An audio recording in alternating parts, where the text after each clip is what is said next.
All right, everyone. So we do have a few students signed on to join us. So thank you all for coming. I will go ahead and get us started.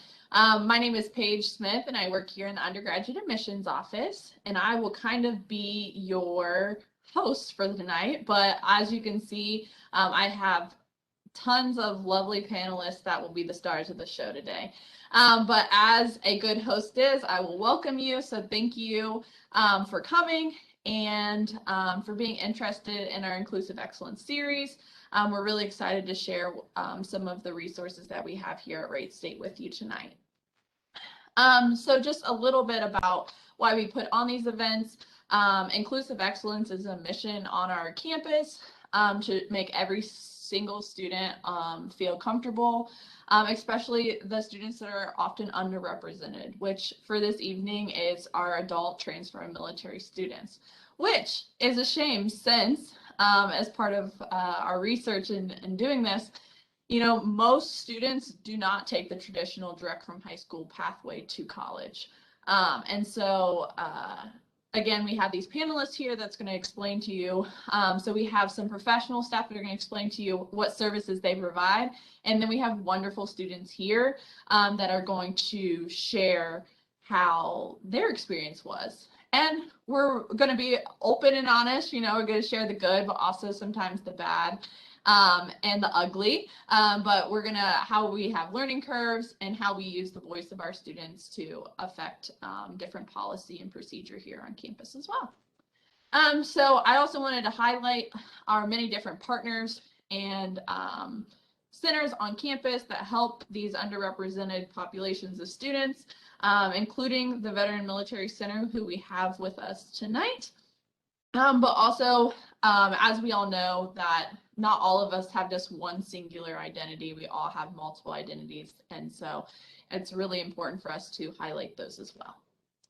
And then I wouldn't be any good admissions representative if I didn't encourage you to apply.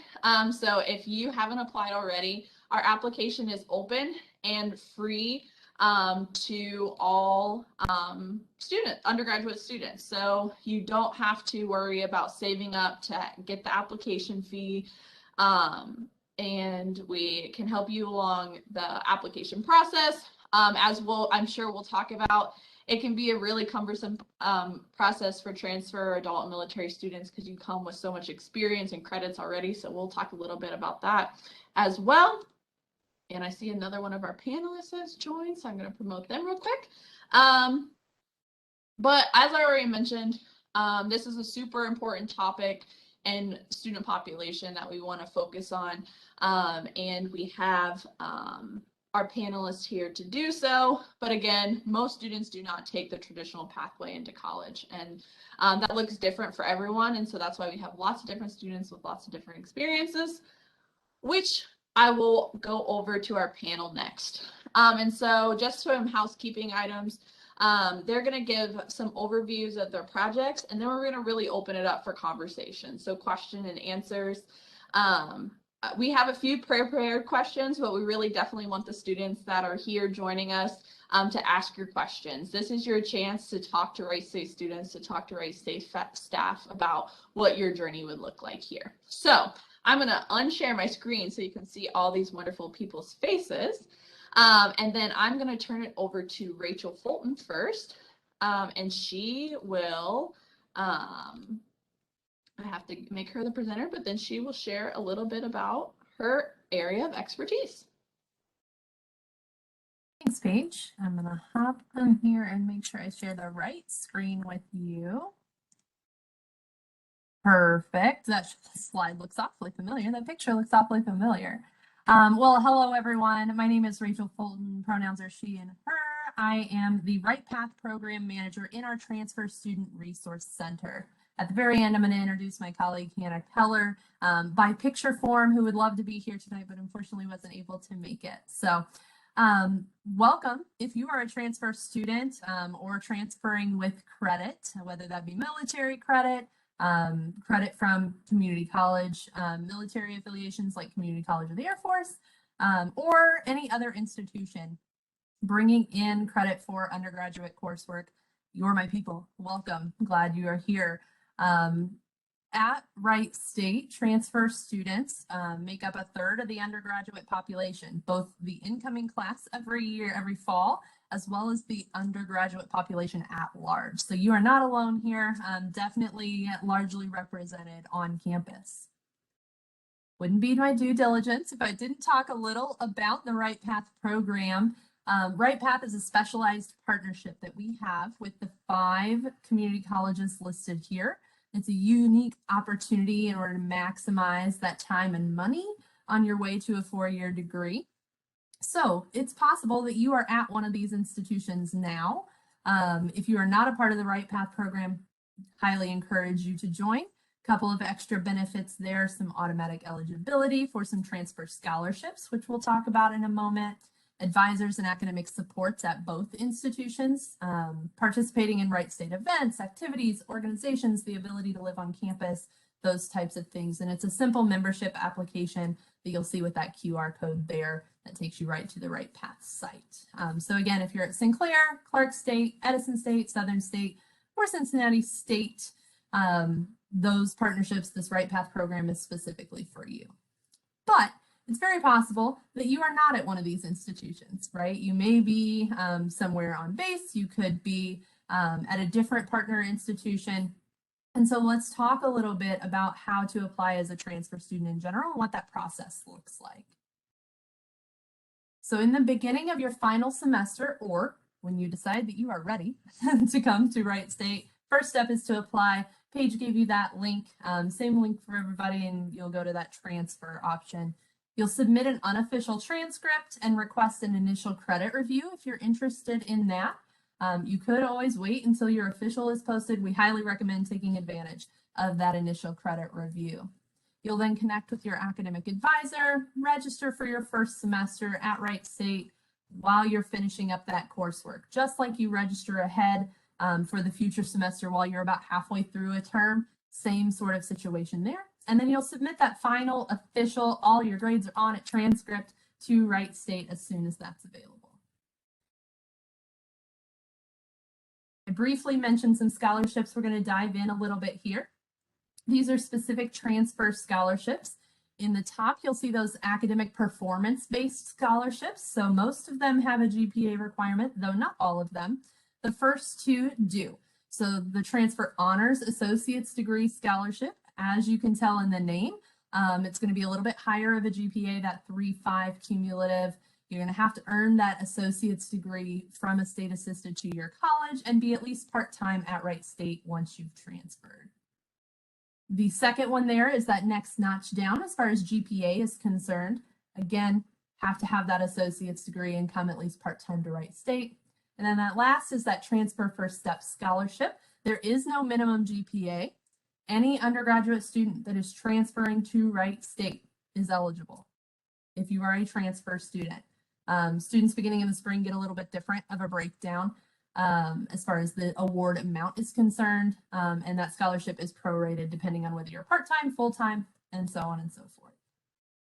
Wright Path, I mentioned there was some benefits there, comes with a scholarship opportunity as well. It has a GPA requirement. You do have to earn your associates at one of those 5 partner institutions. And again, that part-time status once you transfer over. And then for anyone, any student, period, online scholarship application for those competitive scholarship opportunities. I always love to plug this as much as I can. That application opens in November and ends February 1st every year for that following academic term. So the following fall aid cycle. Transfer students, all students are eligible to go in and fill out that one application, and then it'll show you what you're eligible for. And then last, I wouldn't be a good campus partner if I didn't mention some of those support services that really help our transfer students be successful. You'll see the VMC on there, some of those culture and identity centers that Paige was mentioning earlier, disability services, but then also some of those academic and then social wellness sides of things as well. Those academic success centers, tutoring, the math and writing centers, career services. Everybody wants a job at some point. Career services is going to help you get there, as well as that student employment component if you're interested in working on campus. And then, like I said, those sort of social, personal services as well, counseling and wellness, as well as student legal services. We have gone through this very quickly, but I did tell you I would introduce you briefly by photo to Hannah. Hannah Keller is our Assistant Director for Transfer Recruitment. She is normally your go-to. If you're not in the Right Path program, she is your person, but I am absolutely more than happy to help you. And I'm here to answer questions tonight on her behalf. The best way to contact us is either by phone or by email. I'm a big fan of email because then you have it all in writing and you can refer to it later. transfer@wright.edu. And then all things transfer can be found on our website, which is there on the right-hand side. I flew through that pretty quickly, but I'm going to turn it back to Paige so that she can get on to our next folks. Thank you, Rachel. And I actually have a slide that at the end that will have this information on it as well. So don't think you have to quickly write it down. We'll definitely be bringing it back.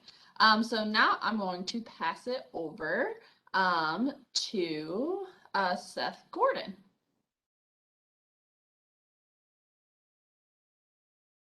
Hi, everybody. My name is Seth Gordon. I'm the director of the Veteran and Military Center. Also, a non-traditional student a long time ago.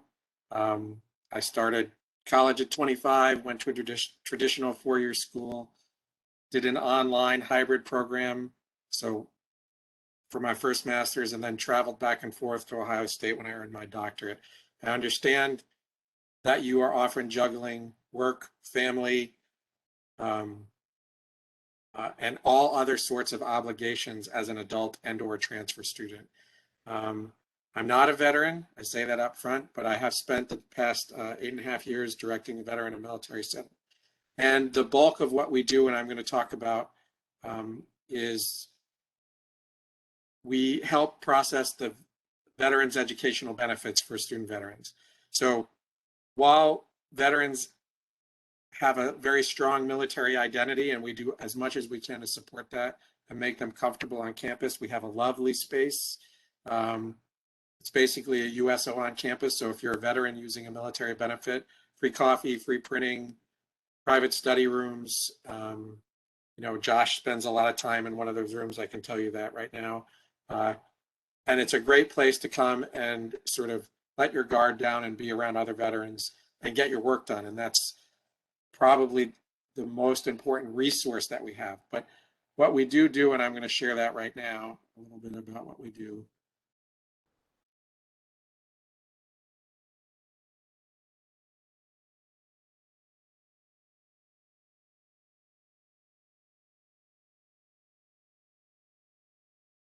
So just have to move things around. So the people that are here, I don't know if Joe is here tonight, but there are two full-time staff, myself and Joe Young. Joe is a dual graduate of Wright State. He got his bachelor's in organizational leadership, master's in public administration, and is our school certifying official. So he does all of the benefit processing, essentially telling the Department of Veterans Affairs what benefit you're using and how much you should get paid and how much it costs and how much the VA should give Wright State, and also therefore making sure that you get the resources that you're owed by the Department of Veterans Affairs. Few people on with us right now. Tom Lesney is a psychology major and in the Air National Guard. Joshua Burkheiser is a psychology major and an Army veteran, and Erica Carter is our Veteran and Military Alumni Society representative and a recent graduate in supply chain management and an Army veteran. And if anybody can guess what she did in the military, I will give you a $7 voucher to use on campus. I promise. Okay. So let's see.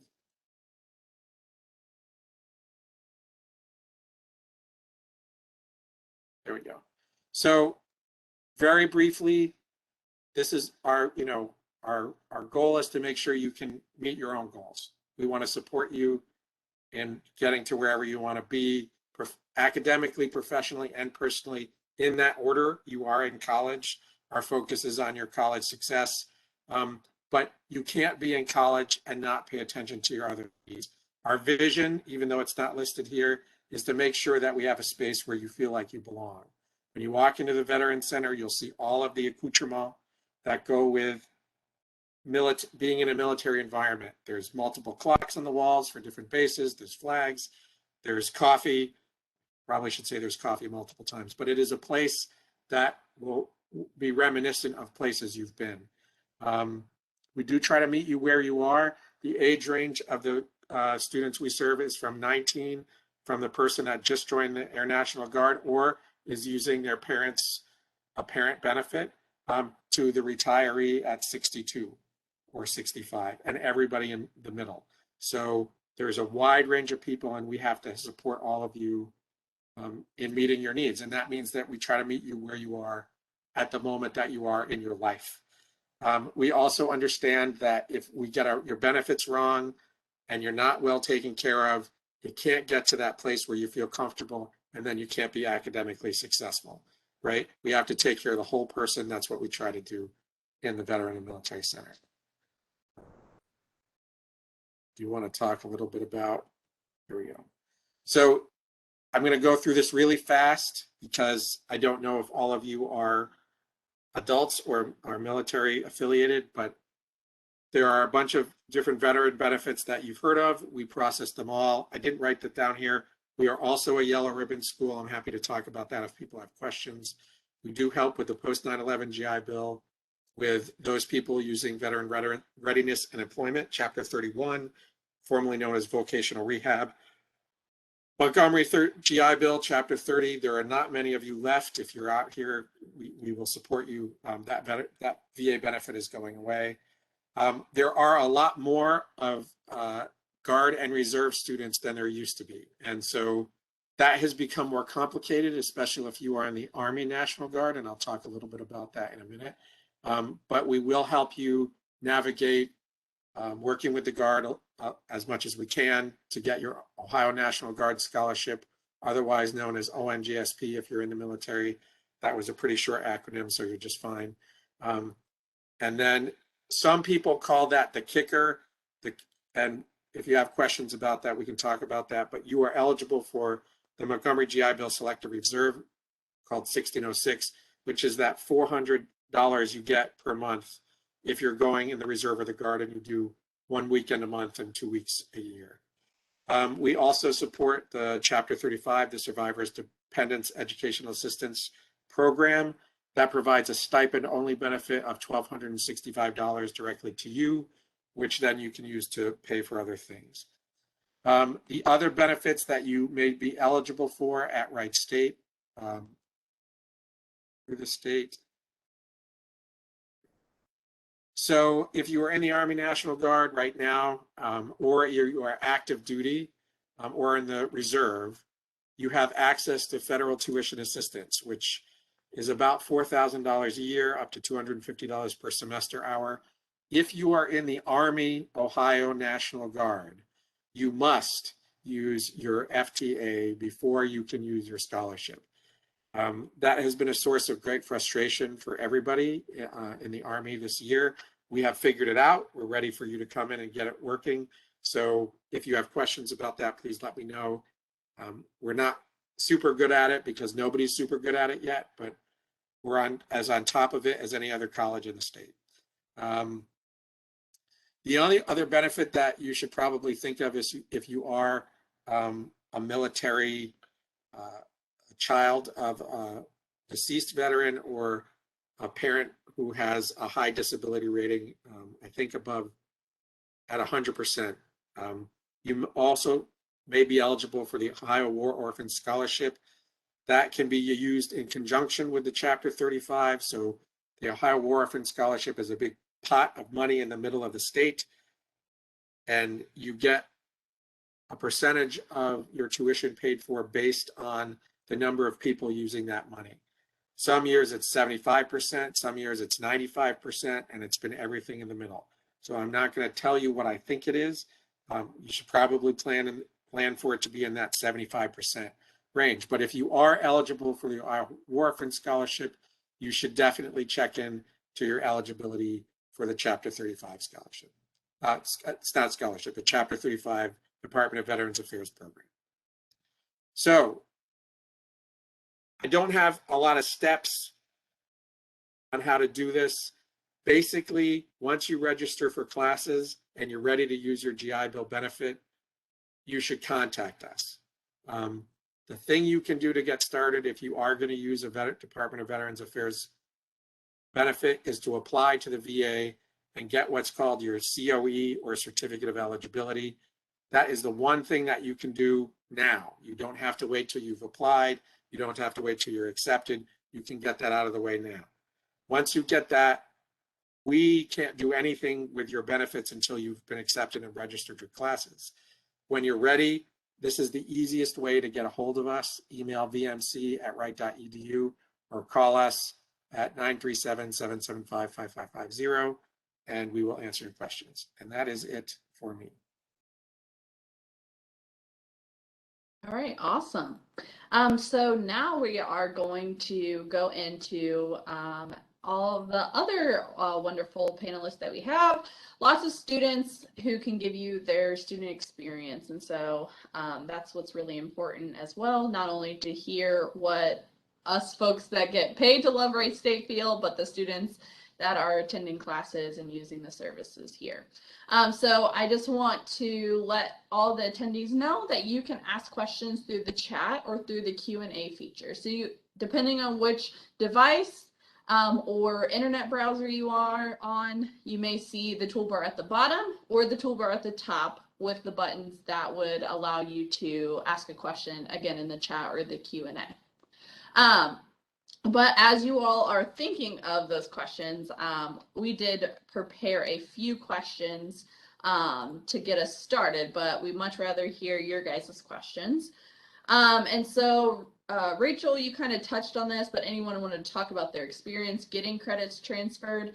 But what is, or where can someone go if they want to know about if their credits from previous institutions or even military credits or experiences, who can they go to figure that all out?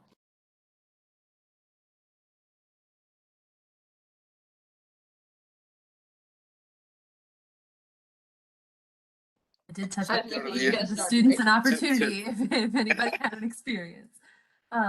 Did anybody use the Joint Services transcript? No. JST. Go ahead, Rachel. Sorry. Okay. Yeah, no JSTs in the house then. So first step, transfer@wright.edu. You can always email our office. But an online resource if you want to sort of do it yourself first and take a sort of shopping cart, self-checkout type of approach. First, you can always use transferology.com. It pulls in any rules that we currently have that exist. So credit we've seen before that has rules in our system. If then, once you've done sort of your self-shopping, you have questions or want to reach out, you can again use that email address. Hannah is always happy to meet with students as well if you'd rather process it and walk through either in a virtual appointment or in person. But if you're an email person and would like to just send an unofficial, we can do an unofficial credit eval that way as well. Sort of two methods, right, to your madness. You can either have someone walk through it with you, or you can do a little self-checkout first.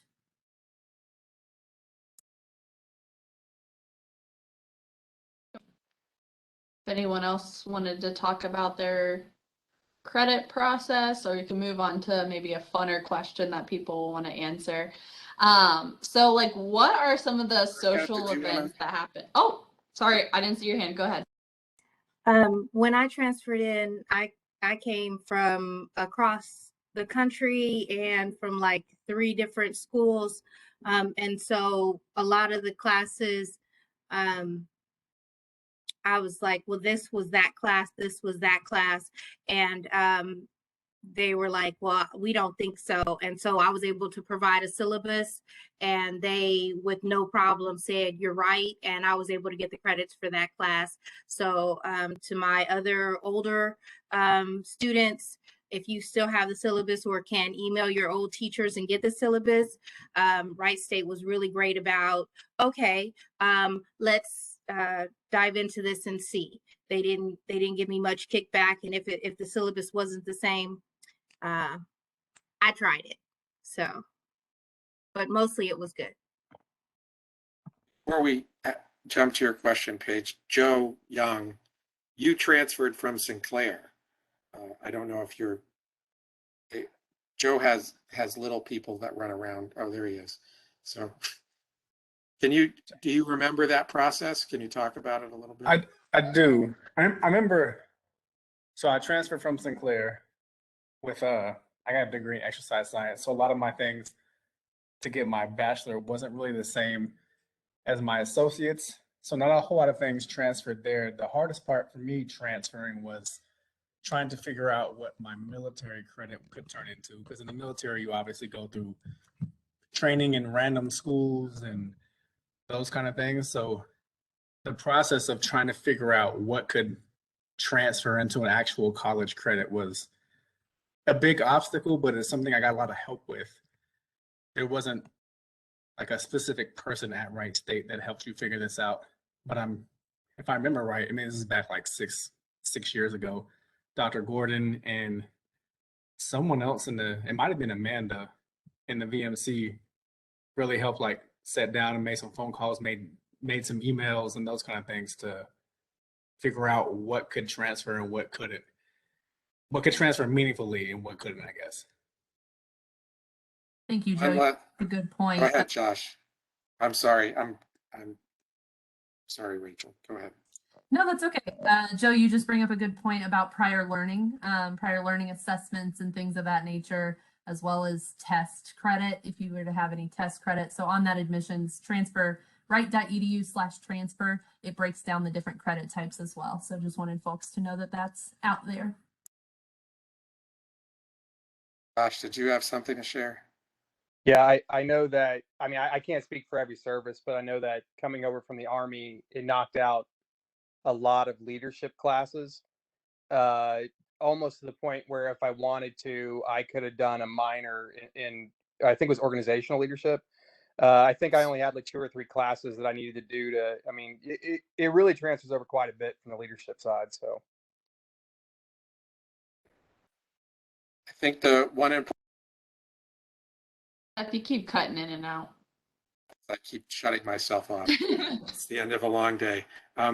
One important lesson is, if you're a military person, I apologize for using this word, ask for help, right?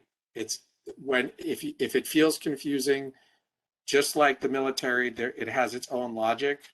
Colleges have their own logic, and what you think should make sense may not make sense. And it's really good. I mean, I have a doctorate in higher education. Almost everybody on the admission staff has a master's degree. We've spent a lot of time here, and we can help navigate it. And more importantly, we can help find the people who can answer the questions when we can't. And if you take nothing else away from this session, reach out if something's not making sense, because it's confusing. I have a friend who is still working in financial aid, and he said, if you're not confused when you're doing it, you're probably doing it wrong. And I think the college process has a little element of that. If it doesn't seem to make a little bit of sense because it's strange and weird, that's normal. And ask myself, Rachel, current student at the desk, but don't be afraid to ask a question if you're not feeling like what should be happening is happening. And so you all kind of brought up a good point. So I'm going to maybe divert from my original transition into this, because I know that me and Deronda had talked about this as well, is that there's some programs on campus that like major programs that fit well for transfer and military students.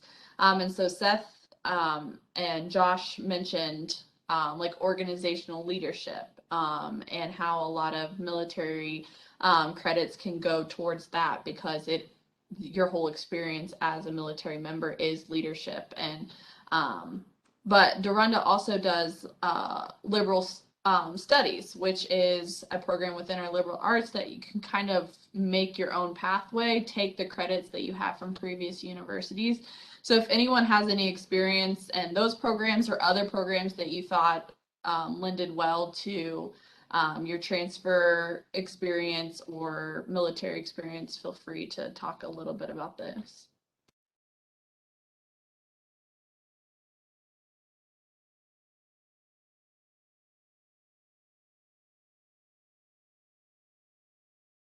Go ahead, Deronda. You may unmute you. There Okay. you go. Yeah, okay. So hi, I'm Deronda. I'm actually a traditional student, but now kind of not so traditional. So my pathway, I started straight out of high school, right into college. Had some issues with the scholarship, ended up transferring to Sinclair and then to Wright State. Was kind of like the party person on campus. I was so happy to get out of house, but it didn't work so well for me. I got put on probation, got off, got my life together. And again, yeah, with liberal studies, because I am a liberal studies major, my degree is basically kind of broad. So I don't have like set requirements of classes that I need to take, just more so the credit hours that I need. So all of my credits that I earned from my two other schools basically transferred over, no problem. I ended up actually dropping out. So yes, I'm a little bit older now. Something that I learned from my advisor is to just look at the transfer module.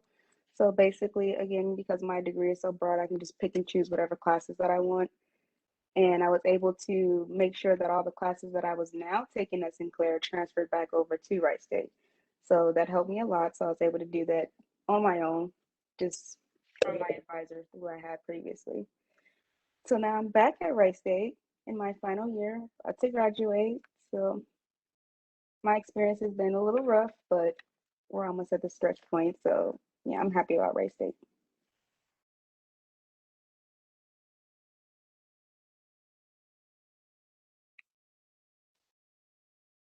All right. Thanks for sharing that, Deronda. And I think it really shows that there's not one path to get a degree. That Right. there's lots of different paths, and happy that we have lots of paths available.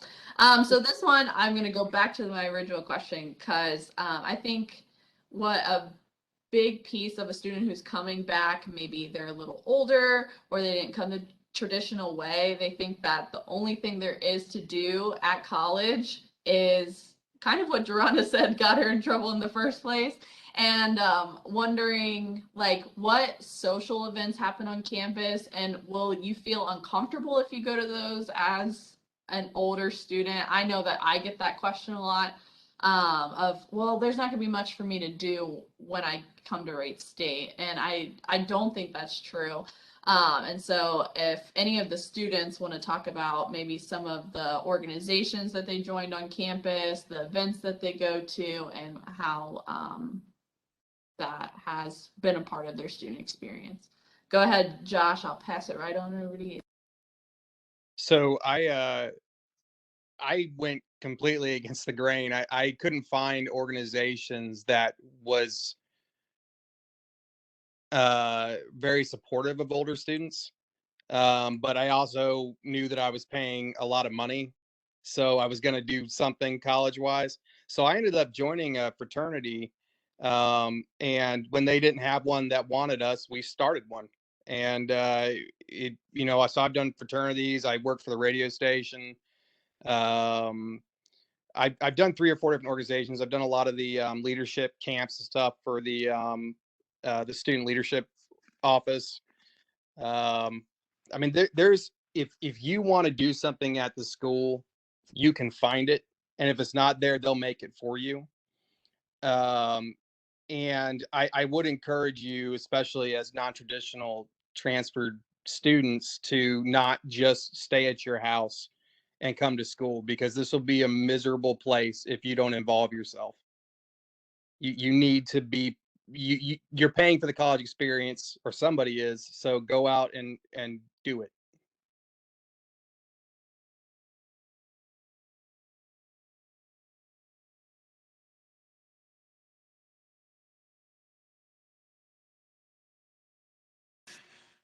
I was gonna say, I see Geronda at every event, so she's up next. But Tom, I'll pass it over to you. Yeah, I was just gonna piggyback off of that real quick.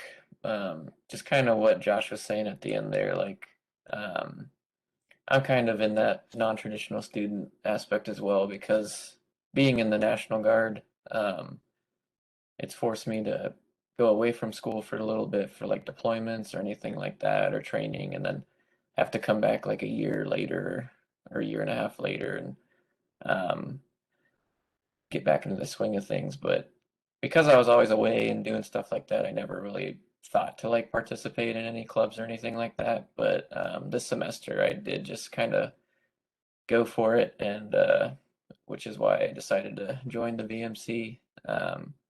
And I mean, it has been a positive experience so far, just being able to connect with the other student veterans, which at the VMC, like Dr. Gordon was saying earlier, the age range varies from like 19 to 60, and so there's always going to be people hanging out your own age, and it's kind of nice, just in that aspect.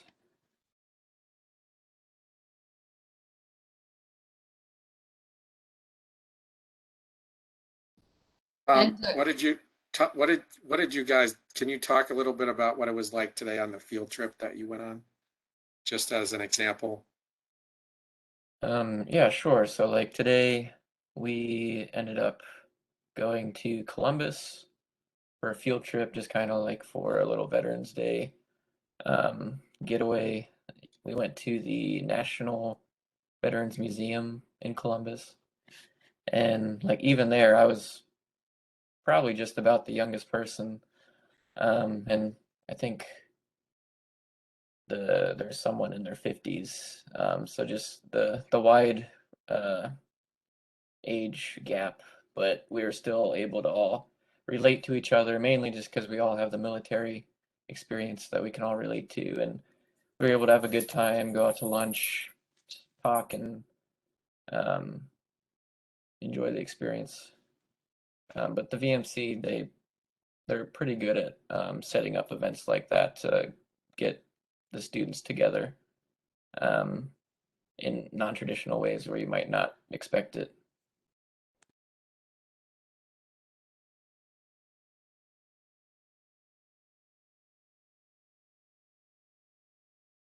And so, as I mentioned when we started, not only will we be talking about all of the good things, we also want to highlight some of the areas that we have for improvement. And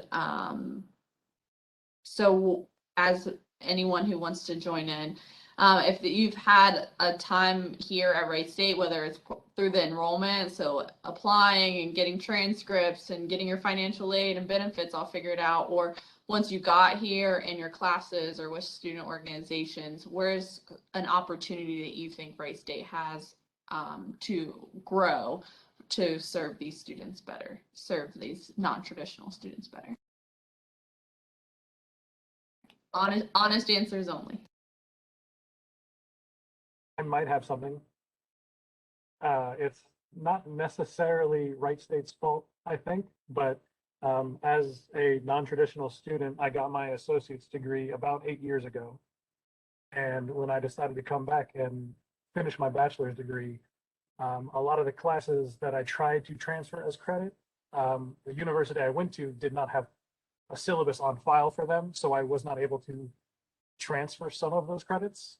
I only ended up missing like 3 classes, so it wasn't a big deal. But like I said, that's not Wright State's fault in particular.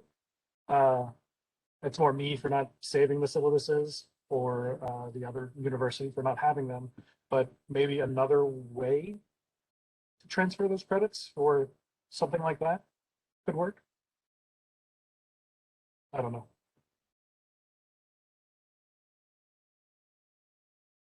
Thanks, Cody. Go ahead, Josh. So this again, like you said, it's not so much Wright State, but it is something that Wright State is involved in. I was, I think it's called pre-health, for a couple years here, and when you there were some classes you would take here that if you went over to Sinclair, they refused to take them because they were named differently. They were the same class, and vice versa. If you went to Sinclair or to Kettering Health the Kettering Health Network College there, they wouldn't take it, even though it was the exact same class, just a different name. So I know that that is a major issue, transfer wise, because of everybody naming their classes differently. Um, yeah, so that's pretty. I mean, honestly, Wright State's pretty good. There's some stuff they could improve on, but not credit wise.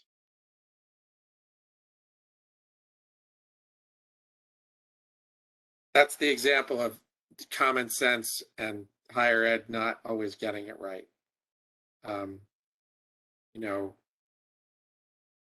I once wrote an essay on to get into a doctoral program on how higher education really doesn't always pay attention to the experience of adult learners and what you know. So, prior learning assessment, you can take the CLEP tests and test out. There's a whole list of courses that you can test out of by exam.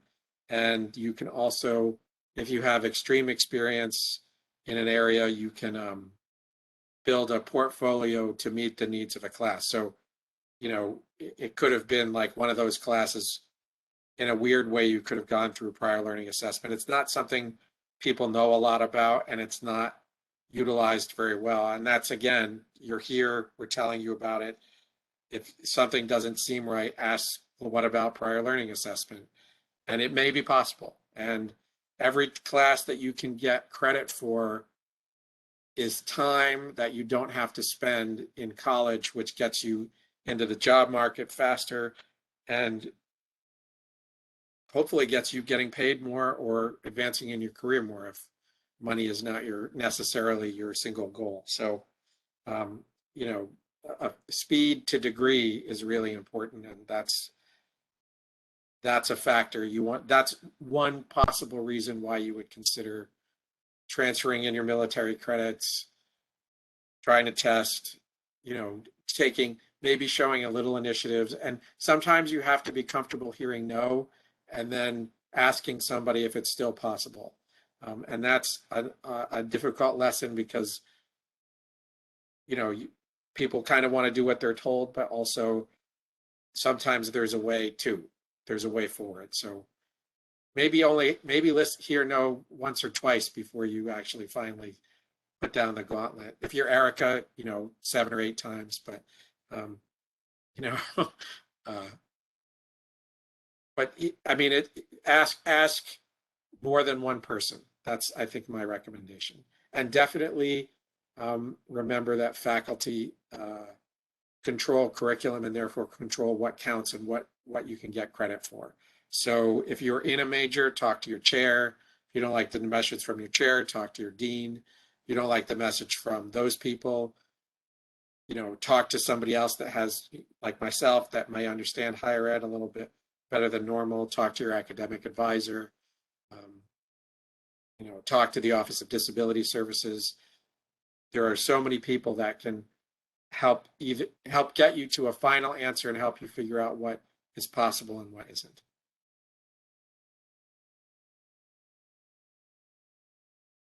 Anybody else? Go ahead, Deronda. So, in case of that is Wright State fault, but I guess it helped in the end with them. So my very first semester, I had an advisor who was basically just telling me that I needed science because I had basically all of my gen eds except for 2 science classes, and I haven't started on any of my Spanish, which I need for my major. But the advisor was just telling me to just pick a class from a list of science classes, and I was like, oh, well, I was good in chemistry because I really don't like science. So I just decided to pick chemistry. And she was also telling me that I needed to take college algebra, which I've taken that already. So I didn't understand why I need to take it again, but I registered for it.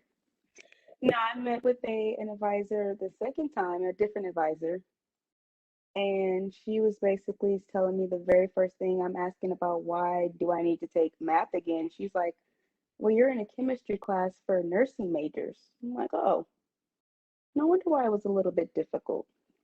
So I ended up dropping that class.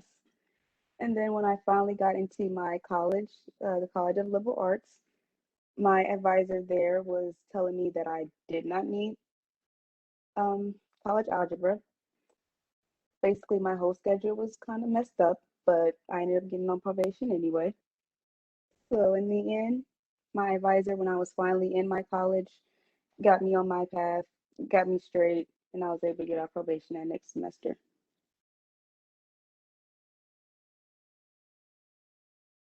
Thank you. Anybody else? I just want to say that's a huge deal to get off of probation, and big, major snaps for you, because that is not easy. And really, that's very impressive. Good for you. Well, thanks everyone. And we say that not to scare you and to say like you're going to have all these issues, but sometimes it can feel very isolating when you think that it's only happening to you. Like I know that a lot of students that I talk to that have credit transfer or what credits I should take, they think it's only them that are having those. And as you can see, it is something that all students experience at some point in their college career. So one, Deronda did offer a great opportunity to say like, yes, bad things happen, but we can move forward and do better. So we had a great question in the chat. I think it's a great question to end on. And it is, what advice do you have for a student who hasn't been in college for a few years and is looking to come back?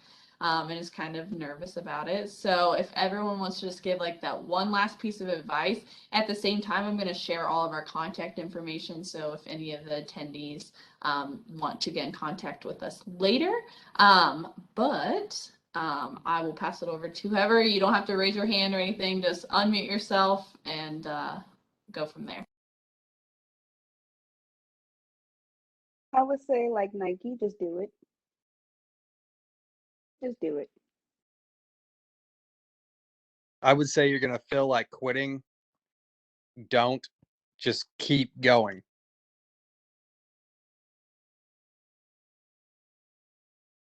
Yeah, just to echo Deronda and Josh, you're going to be nervous. There's no way around it. Just do it. It's the right decision, and you will enjoy it a lot more if you just get out there and do it. I would say that there are so many ways that Wright State will not fail you. Literally, it is very hard to fail at Wright State. The professors are there for you. You have the Office of Disabilities. If you're a vet, the VMC is the absolute best place to feel comfortable, to thrive, to be around other people that are like you.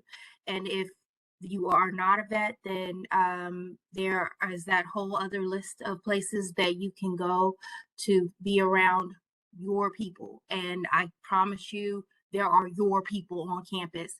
And if not, make your people happen. Like Joseph, Joa, the other guy said. Sorry if I messed up your name. Josh. Okay. Like Josh said. So do that and be yourself. Meet with your professors. If it's hard, but Wright State will not fail you. So don't fail. That's it. They make it too easy. Paige, Kind of jump on what go ahead. kind of jump on what Erica said. There, Wright State is kind of full of people just like you, almost no matter who you are, no matter what race or gender, if you're disabled, if you're old, if you're young, if you're a veteran, if you're a transfer student, a high school student, like there's people here just like you. And everyone's nervous with something new, but there's people here just like you who are nervous too. It's really easy to find a place here. So there's only one way to do it, and that's just to do it. So there's people here just like you. There's a lot of resources here, a lot of people who will go out of their way for you here. So it's scary and it's going to be hard, but there's people here just like you.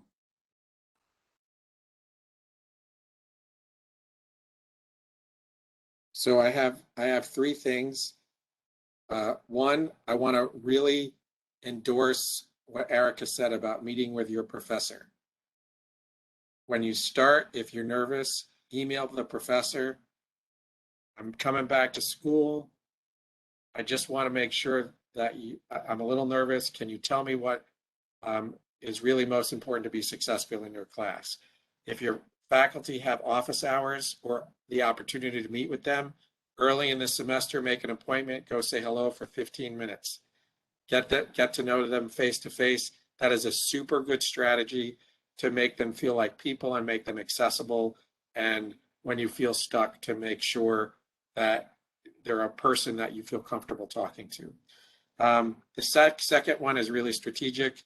If you're going to write a lot of papers, I tell this to everybody going to college, invest in a citation management program. The one I used on my dissertation was called EndNotes. Basically, if you're worried about having to like fill those reference pages, you can store every article or every source you read for your whole college career. It links with Word. It builds the reference page in the back end. Just get it. It'll make your life easier. And I said this to somebody else who's the mother of three, and she's just started her doctoral program. If you're an adult student and you've been out in the world doing things like for real, it is so much harder than going to college, and you should not be afraid of college. College should be afraid of you, right? You have experience, you have knowledge. If you've given birth or you have children or anything, not that college is hard, but that you have done hard things and you can be successful here. And try to have pride in the fact that you might not have read a book recently about something, but you have done something. And that experience in the classroom gives you an edge. You manage projects, you've done things, and try to take pride in the things that you've done, even when you don't think they're prideful. But if you made it further than 18 or 25 and you're living on your own and you're taking care of yourself, you're being successful. And the act of coming back to college is a courageous act, and you're being successful. And just keep tapping into the idea that you can be successful. Find the place that you belong. Find the people that will make it feel comfortable for you. But have faith that you've already done hard things and you can do this hard thing too.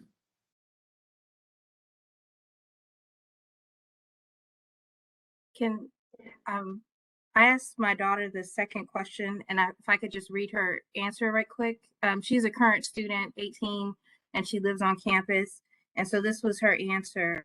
There are several things that students can join: university activities, activity boards, and miracle makers, H2O, church, CRU, AARC, sorority and fraternities, and many orgs and campus and clubs. And then she said there are, and I said like events, and she said things like Halloween Bash and Fall Fest and Raiderthon, Grilled Cheese Hotline. I don't know what that is. And S'mores Bar and sorority recruitment, winter conference or fall retreat. And then I think the most important thing that she wrote is Engage is the place where students can find out anything that's happening on campus. So engage. I think I need to get on Engage and find these food opportunities that she's finding, because s'mores and grilled cheese all sound very good. But I really liked what Erica said too about Wright State. I'm a little biased as a current Wright State graduate student. I work at Wright State and got my undergraduate at Wright State. Obviously love it here. But there's many times that I have tried to fail and Wright State has not let me. And so I really do think that Wright State has a place for everyone and everything. So we'll leave a few more minutes for any additional questions. We tried to be between the 45-minute and hour because no one's trying to be here too late on a Wednesday evening. But one last thing too is that tomorrow is Veterans Day. So I do want to thank all of our panelists and any of our attendees who have served. Thank you for your service to our country. And thanks everyone on the panel too.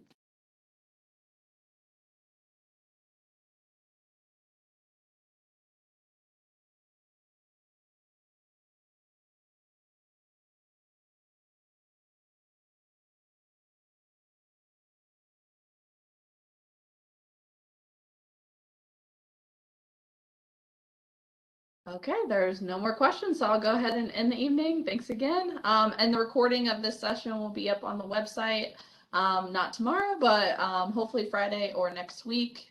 So if you want to refer back to this or share this with someone who missed it, it will be on the website. Thank you, everyone.